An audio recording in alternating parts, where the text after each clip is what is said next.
With a quick question for everyone. How many hours did your team spend pen testing last year? That includes preparing environment, sharing the scope with pen testers, prioritizing vulnerabilities, working with engineers on fixes, rescanning the vulnerabilities to actually get a pen test certificate. Any guesses if anyone has done the math? I'll save that one for you folks because I've done the math and I think it comes down to 300 to 500 odd collective hours spent of everyone involved in just one pen test. Now, how many of these hours actually found something that you did not know? An actual critical vulnerability which could have had severe consequences like a breach. The answer usually comes down to single digit numbers. If it's 300 hours spent on a pen test, it's usually 10 to 30 hours that actually found a critical vulnerability or a high severity consequence that could have actually led to some things which could have caused a breach, right? So ask any CISO or CTO, of course, of the record, and they'll tell you that for 25 odd years, that and it's like we're still asking a simple question: why does it take so long to achieve so little? And why does it take so many stakeholders to just get to this point? So, in the next 60 minutes, I'm going to show you why that ratio is about to change forever. Because with autonomous pen testing, a new category is born. And I want you to walk out with a clear picture of what it is, why it exists, and what you can do about it. But first, thank you so much for joining in here. I'm glad that you're here. I'll not spend a lot of time on this one because Priya has given you a gist. We'll be starting with a short and a fun quiz, followed by some notes from the trenches that I've been gathering over the last 1 year by building at the intersection of AI and security, working with some of the top enterprises who are using our autonomous pen testing solution, and to the most exciting part, which is the demo of the autonomous pen testing platform. I believe we are about 15, 20 minutes away from that. And finally, some benchmarking that we've done because we like putting our money where our mouth is and not just like in marketing numbers, just actually showing and proving what the worth of what we've built. So yeah, every year we build a state of continuous pen testing report. This is a report created by insights that we derived from about 7 million vulnerabilities that Astra discovered last year across pen tests that we do for our customers or automated scans that we run. So let's see if you are able to catch the trends. And I'm excited to see how many of the people end up getting all the questions right for these polls. So yeah, let's get on to it. They say data doesn't lie. So uh, let's start with the first one. Of everything that we found in 2025, all the vulnerabilities, what share was critical? Was it 1 in 5, 1 in 10, 1 in 40, or 1 in 20? Uh, I'll just give you guys 3 to 4 seconds. You'll see a poll come up on your screen. All you have to do is just select an option. Uh, I'll just give another 3 to 4 seconds before everyone casts their vote. And by the way, so like these polls would really tell you what your instinct about security is, what different people from different industries are seeing on ground, right? So on to the answer for the first one. The answer is B, 1 in 10. So in last year, in every 10 vulnerabilities that we were reporting across these 7 million odd vulnerabilities, 1 in 10 vulnerability was a critical vulnerability. And by the way, the scoring system that we use is high, medium, low, and critical sits above high. So it means like a vulnerability that actually has a consequence and can cause a breach is actually deemed critical. And we are like very particular about how we consider a vulnerability critical. So for me, what is surprising is that in 2024, the year prior to 25, only 1 in 40 vulnerabilities were critical. In 2025, this number became 1 in 10. In 2026, we are already on the path to actually see this becoming 1 in 5 vulnerability. So last year, every 43 seconds, sorry, every 48 seconds, Astra was discovering a critical vulnerability for our customers. So by the time we've started talking over the last 10 minutes, Astra would have already discovered about 11, 12 odd vulnerabilities for our customers right now. So if your security program, the key insight that we have to gather from here is that if your security program is still in the zone of, hey, we did an annual pen test and here are the top 10 findings from it, you're possibly using a metric from a previous decade, because where the world is going, a critical vulnerability is being found at a crazy pace, and thanks to all the AI activity that is happening, which we are also going to show you how that looks like. While that's the volume story of critical vulnerabilities being found, the next question is actually going to answer where these vulnerabilities are coming from and what's actually leading to them. Right. So the next one is, which month, according to you, had the most findings in 2025? Same procedure. You have to cast your vote. Let's see if anyone's able to get. Please don't add like select your birthday months. Um, and I have a feeling like interesting insight here is that all the months are in the second half of the year, and we are already in July. So clearly, people on the call are people who have something to do with cybersecurity. So interesting phase of the year is going to begin for you all, because most number of vulnerabilities usually are found in the second half of the year. So I'm going to reveal the results in the next 3 seconds. And here we go. So it was December, which is super interesting. I was not expecting this number at all. Because interestingly, I was seeing the results of the poll. People have actually, most number of people have ended up calling it December. So clearly, a lot of practitioners in the house who've been in the trenches. For us, like I realized that November was the quietest month of the entire year. So my guess is that towards the end of November, hackers get really active due to Thanksgiving and Cyber Monday discounts on every e-commerce platform, which they want to exploit further, and activity of vulnerability scanning and attacking increases. And probably that continues all the way in December, when they know that security teams might be short-staffed and it's holiday season, so it's the best time to actually catch them off guard. So yeah, on to the last one. This one's interesting. It says, which vulnerability class was in a situationship with every target or asset in 2025? So basically, a vulnerability which was found across web apps, APIs, cloud environment, all across all the types of targets. A vulnerability that was remained consistent regardless of what type of application or what type of asset that you are looking at. While you folks cast your vote, no points for guessing. Parts of this presentation have indeed been prepared by Gen Z colleagues of mine, because even I was I had to like ensure like situationship is a safe word for me to use here, and yeah, so turns out it was. All right, moving on to the answers, it was IDOR. So a decent number of people got that right.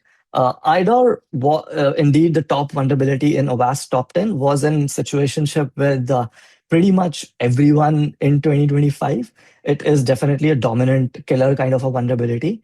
And I hope that you have a scalable system of finding IDOR vulnerabilities, because for Astra Autonomous Pentest, it's the number one most reported vulnerabilities across the autonomous pen tests that we've run, and it's found usually within minutes and not really taking weeks to discover. And there's, by the way, another interesting thing on the slide. If you see, and this one surprised us also, that vulnerabilities which had a CV associated with them dropped 91% year over year. Even though globally number of CVs discovered increased 22% between 24 and 25.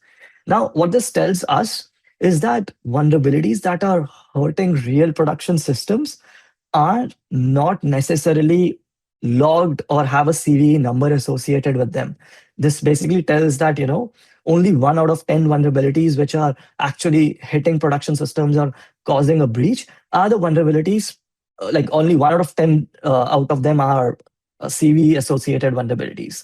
Remaining happen to be other vulnerabilities like business logic errors, IDOR, your application or your infrastructure specific vulnerabilities, auth bypass, privilege escalation, vulnerabilities that basically need creativity, reasoning, and uh, enough scope to see the whole system and context of the entire system. And traditional pen testing model was never really built for that, is what we've been saying. But pen test really scales well with that and is able to find those type of vulnerabilities at scale. So those were some polls. I'm just curious if anyone got all three correct. My guess is at least 4 to 5 people would have gotten it correct. If you did get all three of them correct, feel free to uh, tell us about it in the chat. We'll give you a shout out in the comments. The full state of continuous pen testing report for 2026 is out. 6.8 million findings.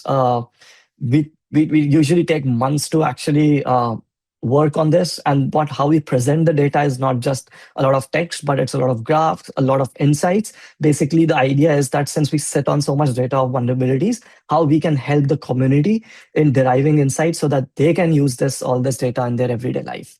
So yeah, uh, before answering what so yeah, I mean, on to the next and the most fun part is like uh, answering why 20 like it took about 25 years of the same pen testing model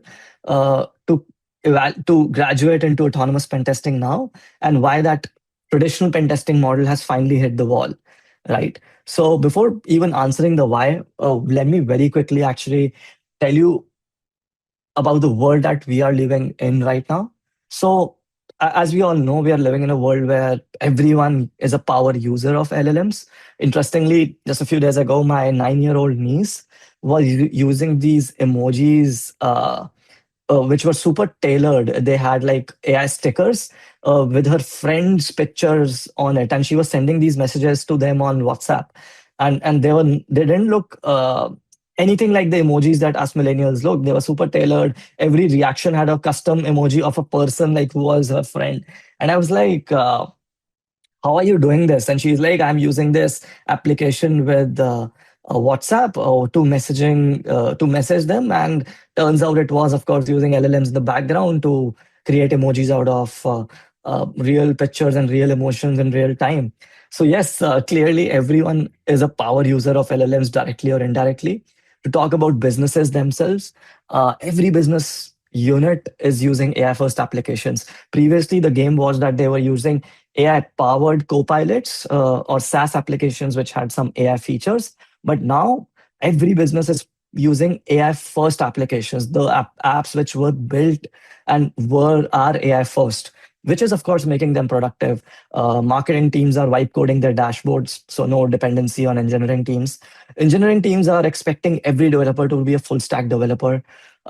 Sales teams are using LLMs for quick legal reviews because that used to take painfully long time. Stuff like AI payments are becoming mainstream. I estimate that in the next 3 to 5 months, I'm sure we'll be happy to load a wallet which agents can use to make payments to achieve an outcome on our behalf. Let's say I tell agents that, hey, I'm looking to start a niche e-commerce store, and you've got like $300, go figure it out and get me the store at the end of it. So AI is gonna like make the decision of best way to host it, best CMS to use, best way to like market it, and use that $300 budget that I've given it on its own autonomously. So something as sensitive as payment decision are becoming agentic led, and payment themselves would be largely agentic. So LLMs for each department, new dashboards, wipe coding happening left, right, center. All this means just one thing for security: an ever evolving attack surface, right?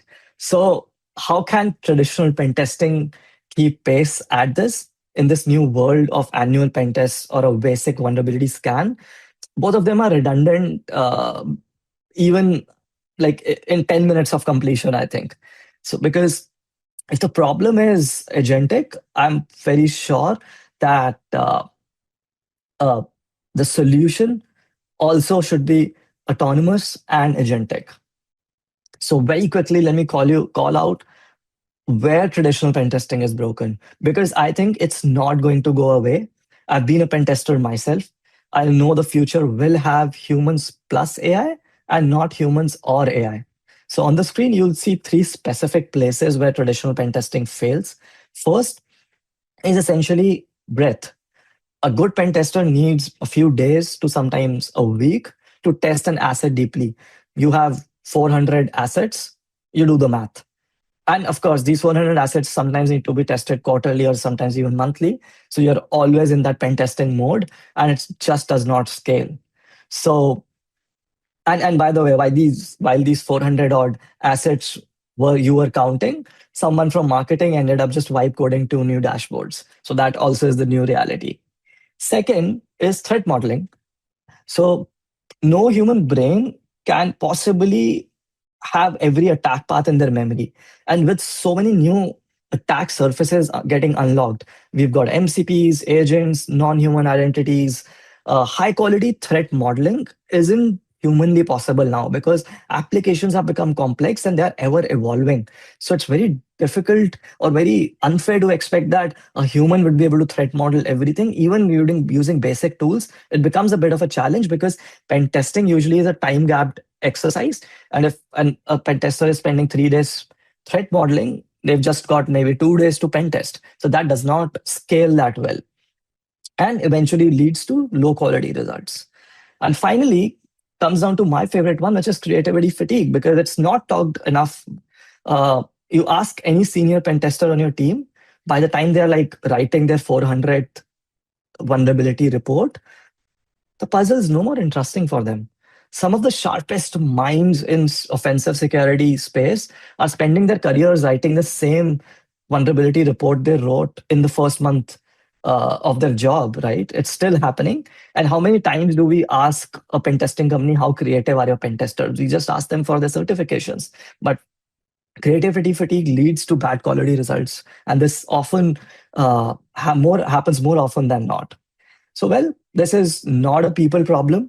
Our team is world class. I would bet on them in any room at any time. It is a pen testing model problem. And the model itself has hit a ceiling, is what I feel. So, if the model is broken, what is the new model looking like? Well, that's how it looks like. Let's zoom out for like next 10 seconds. Take a deep breath. And I want you to see these two axes on the screen. We've got depth on the y-axis and we've got breadth on the x-axis. So for the last 25 years, we had two shapes of security testing, and you had to choose one. First was vulnerability assessment, which lives here in the bottom right, width, wide breadth, shallow depth. Scans like everything it comes its way, but understands nothing, does not get the context. Another shape has been the traditional pen testing, which is on the left top of the screen. Deep testing, super narrow breadth.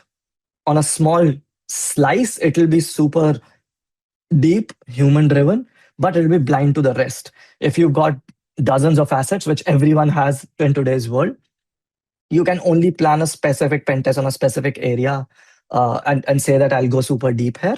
But attack surface is increasing, and you might lock this particular area, but attacks can happen from anywhere, right? It's no more about pen testing your core business applications anymore. And this top right corner that we see on the screen has been empty for the last 25 years because no one wanted it and no one could build it. Well, of course, no one could build it until now.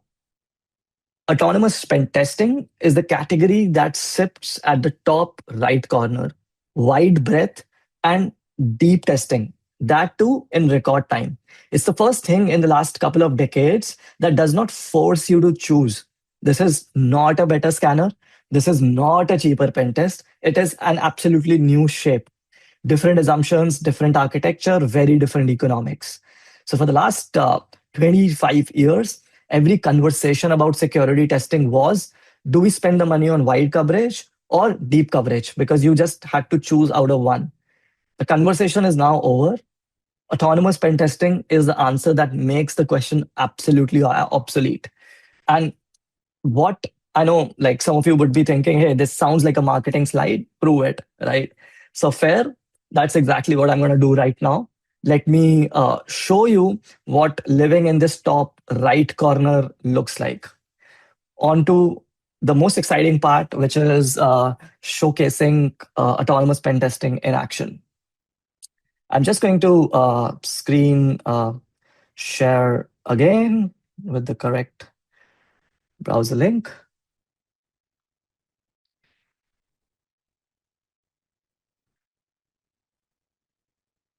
Okay, there we go. I hope my screen's visible. Anand, a thumbs up maybe. Okay, cool, perfect. Um, so I'm not an avid Zoom user, but yeah, cool. I'll just put it down. Perfect. Yeah, so this is how the home screen looks like. Of course, our platform has a lot more. We've got Trust Center, reports, of course, PTAS platform, DAST vulnerability scanner, API security platform, cloud scanner, something for mobile app security. But the new kid in town and the new one that's going to trump it all, no pun intended, is going to be autonomous pen test. And needless to say, the AI is built left, right, center, everything in the platform, but it's not like enforced. It is very nicely built in a way to think that, wherever humans are spending a lot of their time, let's introduce AI, and especially starting with high quality detection. But when it came to selecting a homepage, we had to go with this because no one would have believed that it's an AI application if the homepage does not look like this. So this is how it starts. You'd select a comprehensive pen test. You select a target that you want to scan. Of course, we are going to launch a targeted pen test option where you will be able to scan for, let's say, a particular attack, possibly XSS, in a new feature that you release. So a targeted pen test would also be possible. You are able to give some more context of the application here, that these are the features that we have, this is the platform about, and simply click on launch button in here. And the moment you do that, you're taken to a screen which looks like this. Yeah, looks exactly like this. And you'll see that this screen has on the top right a structured pen test and bounty hunter, two options right here. These are the two things that I want you to focus on, because we've taken a very interesting approach and given you two armies of agents which work with a very different mindset, only to give you one result, which is high quality offensive results which are actionable and have no false positives. So structured pen test works exactly how pen testers work. Example, let's say you're hiring a couple of pen testers. That's how structured pen test would work. The only difference is that you will not have one or two pen testers for 3 days time. You will probably have army of hundreds of agents which are specialized in coordinating a pen test to XSS type of attacks, to IDOR type of attacks. Some are seniors, some are juniors.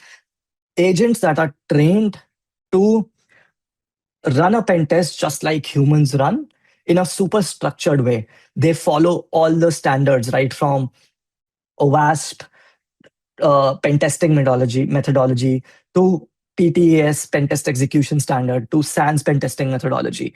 The key stages of pen test, right from threat modeling to reconnaissance to fuzzing to exploiting, all the stages of pen test are methodologically followed as a part of the structured pen test, so that entire breadth and depth is covered. So that happens in a structured pen test. Bounty hunter is where things get a little interesting. I'm sure each one of us have received a bug bounty report once in our lives. And bounty hunters have this one quality that they always go for the kill. They're not interested in a clickjacking vulnerability, which is not going to get them any bounty. What they are interested in is a $10,000 worth vulnerability, which is going to earn them those $20,000 vulnerabilities. So bounty hunter agent army is trained to go for the kill. It's trained to actually find vulnerabilities which are going to lead to a breach. It's bounty hunter agents really play on the edges of your infrastructure, on the edges of the commitment of a spend test contract, and try to like really challenge the rules that have been set and discover vulnerabilities. So you get both a structured approach as well as results from a bounty hunter, which is supposed to play on the offense. Now, let me show you how this attack view looks like, because this is my favorite part of the entire autonomous pen test piece. So you'll see three screens. On the left side, you'll see something known as autonomous attacks. Please do not confuse this with vulnerabilities because they are not. It's not that the moment we clicked on that launch button, AI did not go ahead and start crawling your application and testing for XSS or all types of attacks like SQL injection, SSRF, and so on. It took its own sweet time and understood the context. It understood what your application is all about, what your infrastructure is all about, what your business is about, how it is built, what are the various user roles, what are the areas which look juicy, just like how pen testers go about performing a deep threat model. That's exactly what AI also did here. And based on that, it created attack scenarios, in this case, 150 of them. And these attack scenarios were a result of a deep threat modeling and super contextual to your application. These are different in number for different applications. So it's not a standard number of test cases. And the intention of these threat models is to just cause a breach and get to a point where they are able to take over the application. So the idea is that you start by understanding and create these chains of vulnerabilities, which will lead to a breach. So that's exactly what it did. And what you're seeing on the left side are essentially these chains. If you'll see, XSS to session theft via missing CSV and clickjacking. That's about 3 to 4 vulnerabilities combined to cause a certain amount of breach. This is a clickjacking account takeover chain via missing Xframe and CSP, right? IDOR via application manipulation for cross-tenant access. So the idea is like it sees your application just like pen tester does, and based on that generates context and sees how it can be hacked. And as a byproduct of executing those attack chains, vulnerabilities are found. So let's say to execute this, it will have to discover clickjacking. To execute this, it will have to find a way to execute JWT forgery. So that's where it, as a byproduct of achieving a attack chain, it discovers a vulnerability.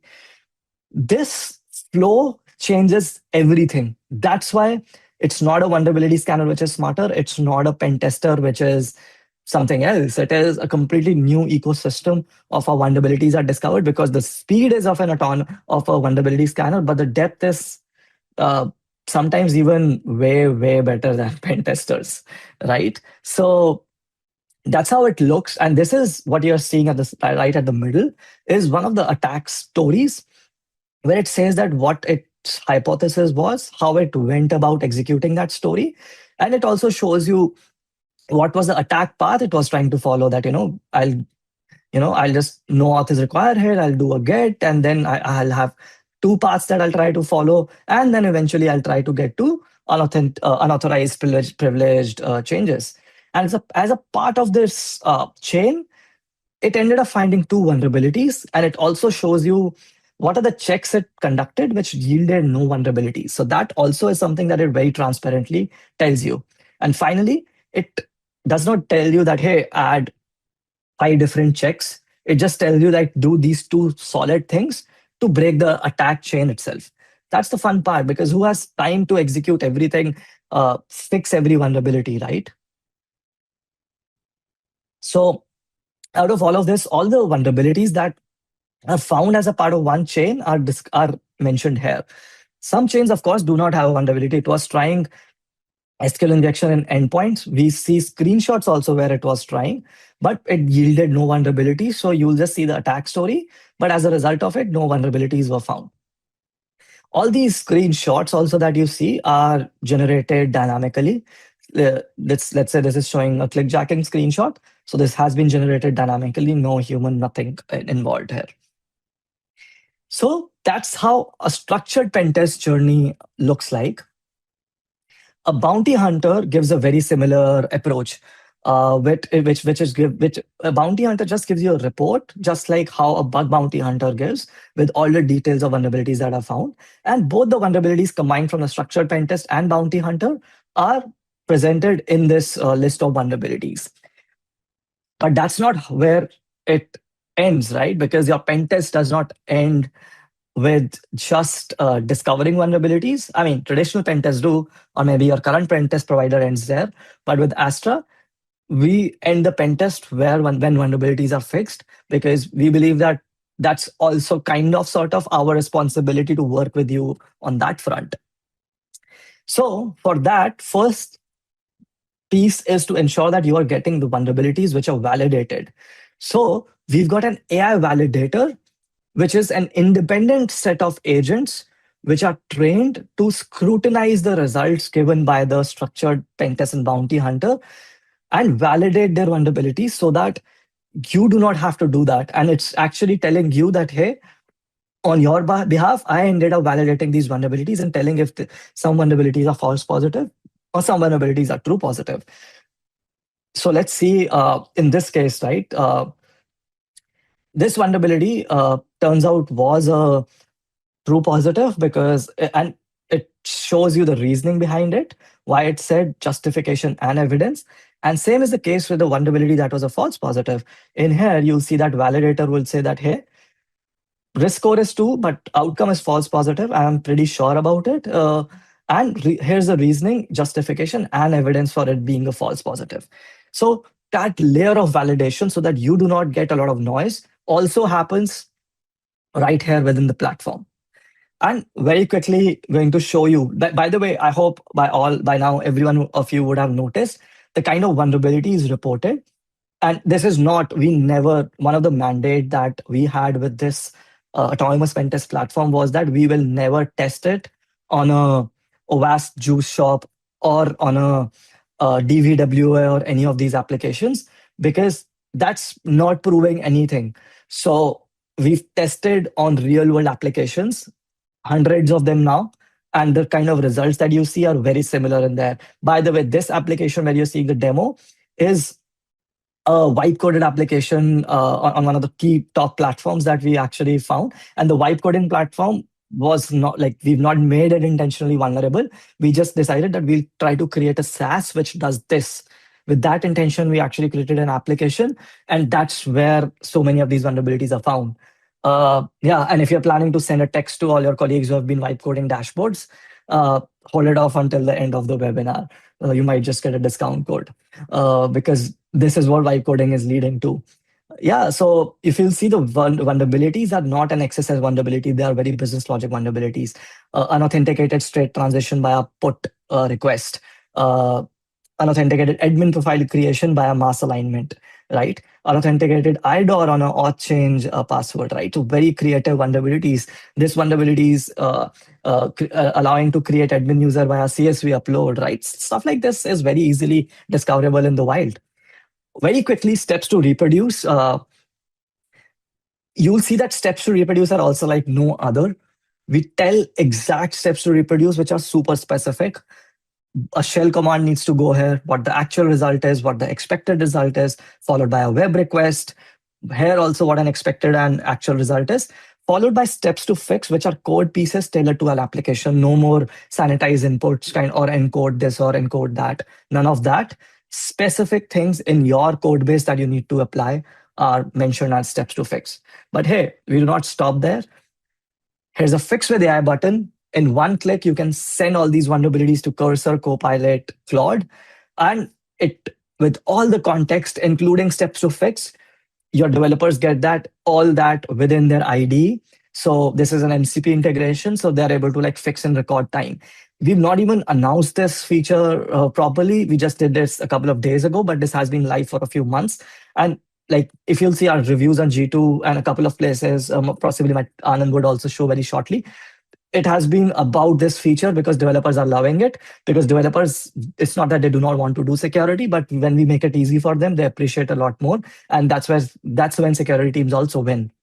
So yeah, AI agents that perform a structured pen test, bounty hunter, so two approaches of pen tests for you, and independent agents that validate vulnerabilities, and finally, agents that fix vulnerabilities using AI for you.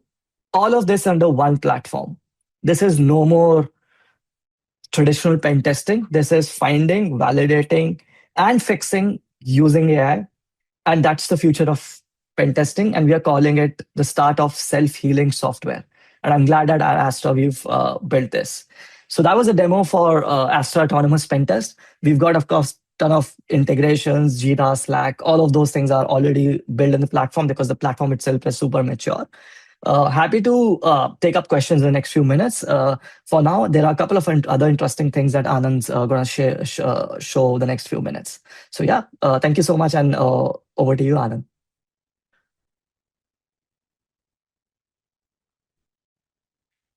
Perfect. Thanks, Shikhil. Hope my screen's visible as well. Yes. Super. So, sticking to what we just saw in the demo, I just wanted to put some numbers behind this as well. So, over the last few months, we've been putting Astra through industry standard benchmarks and also running it against real life targets with our early users as well. So, one of the benchmarks published by an independent security research firm, DOISEC, compared a couple of leading AI-assisted pen testing tools against real open source applications.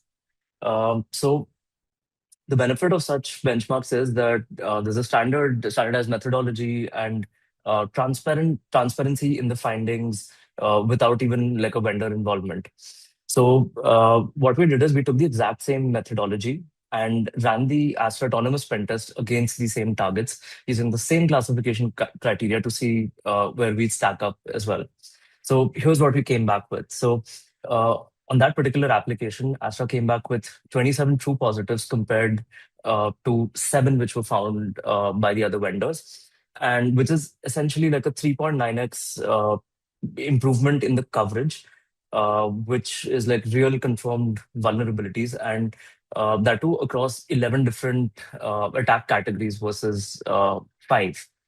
So um, like we can see, like it's doing security with AI is no longer just a theoretical concept, but something which we're actually seeing in real life as well. And let's actually see where the numbers um, hold up um, uh, hold up as well. So this is a balanced evaluation because the thing with activities like this is that they're only benchmarks if it's where it's reported truly. Otherwise, on what worked well and the areas of improvement, because otherwise it's just a brochure. So here's the honest breakdown in on-board directions. So, like I said earlier, like where we outperform is something where on the breadth and depth of testing as well. So the 27 true positives versus the seven um, holds like a very big difference in the numbers over there, where it actually says that the number of endpoints and the type of vulnerabilities that were found were much higher. So, and also there's a huge difference in the high severity findings itself, because on the number of vulnerabilities that we found most of them were like high severity findings. And this is also a report which we'll be publishing soon as well. So, talking specifically about the confirmed vulnerabilities, I think on specifically around business logic, there were I think five distinct IDOR and broken access control variants which were found across different GraphQL mutations, whereas the other vendors only like found one.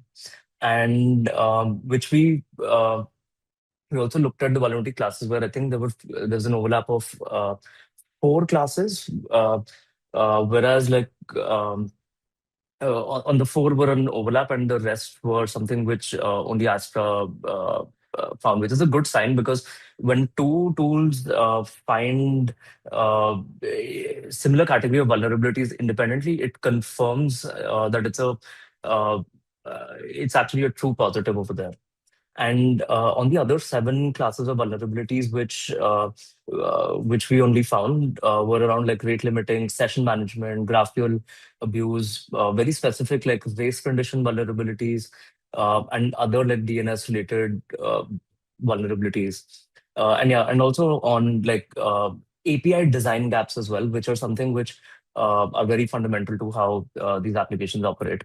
On the areas of improvement, I think on the areas of improvement, there were a few gaps over there.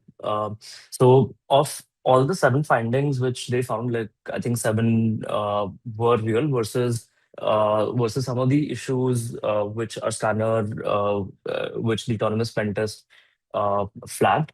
So I think that was mostly due to the deduplication of vulnerabilities, where the agents actually focused on few endpoints such as GraphQL rate limiting, yeah, mostly around GraphQL rate limiting and some HTTP header vulnerabilities, where it found the same kind of vulnerability on different endpoints. So it ended up reporting it with slightly different impacts and reports, but essentially, like it's just stemming from these two issues where the number of findings might have been higher, but it was stemming from these.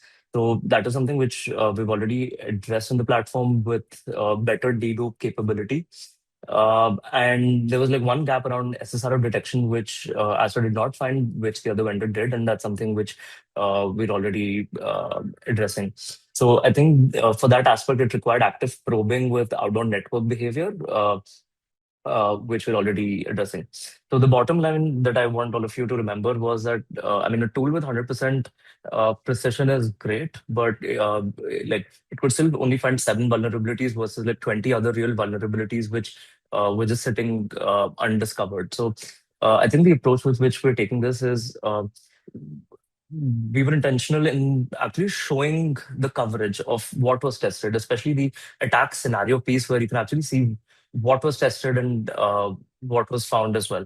So there might be a little voice, but there might be a little noise, but you also get to see how the validator validated it. And you can actually take your own data-driven decisions as well. And I'm sure like as products like ours like mature and like as the system keeps self-learning, this is something which would evolve as well. Um, I somehow feel like my video is stuck. Shikhil, can you just tell me if that's the case? Yes, I think it's stuck for me too. All right, let me see if um, I can do something about that. Yeah, should be It's all back good. now. Thanks. Yeah. Having said that, like I feel like the real test of security tooling right now is in production. There's years of business logic that we built into our applications, like edge cases where no one's documented, or like a single piece of feature where like three different engineers have modified over the years. So that is one place where I feel like autonomous pen testing actually has to earn it. So what we did is we put it to test with a lot of our customers who are using this product in early access. And they've been testing this on all kinds of real environments, even use cases which I personally didn't think someone would use it for. I think some of them have used it along existing pen testing teams. They have internally against previous vendors they've had, or on scope which was never tested before, because pen testing was always expensive, time consuming. Now with solutions like these, they actually wanted to try it out uh, on areas which they would have normally not gotten pen tested, but still in production. And one of the patterns which kept on showing over here uh, is that finding and fixing vulnerabilities isn't the hassle it used to be. And one of the things like which one of the customers actually told me was that they actually found vulnerabilities which sat undiscovered through the years, even though they were doing annual pen tests. And these vulnerabilities came up in the first scan itself within hours of actually triggering the scan. So that was something which was very interesting to see, and the cherry on top was also that it wasn't just about finding those vulnerabilities which uh, I mean they realized that was sitting in the application for years, but they also got to fix it a lot faster. That like right after detection, like naturally, like you see all the reports and you will put it on your Jira or Linear or something else to put assign it to your next sprint. But with the MCP integration, a lot of customers were actually able to triage that issue and actually put in a fix for their engineer to review, and that too in their own ID, which and dev environment which they're already comfortable with. So let me actually just very quickly show you how that engagement looked like. So one of the customers who in the fintech space where they were testing a financial application, so they compared it with one of the human pen tests which happened. So they tested this on a real production application that too like around 6 months into their existing pen testing relationship with the with another vendor, and I think the human pen test team took around 4 days, had around 20 findings, with three of them being high severity. And once they ran like autonomous pen testing on the exact same target, exact same environment, and information provided to both, there were around 32 findings with eight high severities, which is essentially more than double of the high severity count in a fraction of the time. And when you actually compare both of these results together, like on when you look at like unique findings, the human plus autonomous, you get around total 35 findings with nine high severity. And and the part I find most interesting over here is that five full attack chains showed up purely because of autonomous testing. Because the agents, like, as they find vulnerabilities, they see how else it could be exploited. Like, how can a P4 be taken to a P0? And how could one vulnerability, like chain together to have more impact? And that's exactly why I agree with Shikhil as well on when he said that the future isn't human or AI, it's human and AI. So 4 days of expert human work is still valuable, of course. Like just that it's no longer the full picture on its own. Like I think these go hand in hand. So yeah, this is exactly how it looks live on a production application. And yeah, and it's not just about stopping at one vulnerability, because specifically like one of the key highlights was that it actually found a file upload vulnerability which it chained with two other additional like lower medium severity vulnerabilities to actually deface the application entirely, like right from finding that upload area, bypassing the upload restrictions, uh, determining the URL where it's hosted, and demonstrating actual impact, and that too with the proper attack chain and documentation of how it happened. Um, so I'll just quickly go on the next slide. So let's just zoom out a little bit and see where all this is headed. And this is the last section I promised before we open it up for questions. So one of the key things is that almost everyone in the space is trying to use AI for security in one way or another right now, like whether it's for testing, triaging, or even remediation. And a lot of teams can get to a working proof of concept as well. But what's much harder and what no one's actually talking about is making sure that AI agents don't itself become the way you get compromised while it's out there, writing a software or even testing it. So that's the piece which keeps getting missed the most. That is governance. So I'll just hand this over to a quote from my colleague Jensen, who's leading pen testing at Astra. Is that autonomous pen test tools are now, I mean, essentially just running on production or like live environments where, and there's no agreed standard for how they should behave when no one's looking, right? Like how it's uh, being tested. So think about that for a second. Like you're essentially letting autonomous agents probe your production infrastructure, and like what's it allowed to touch, what's it not allowed to do, and that's something which no one has been talking about. Like whether it's your internal team trying out this tooling or a vendor. So that's exactly why Astra is like leading the OVAST APTS project, which is autonomous pen testing framework over there, which so we decided to go ahead and build the answer ourselves. So what is APTS exactly? Like it's a governance standard for autonomous pen testing platforms. It essentially defines what these systems must do to operate safely, transparently, and within the defined boundaries.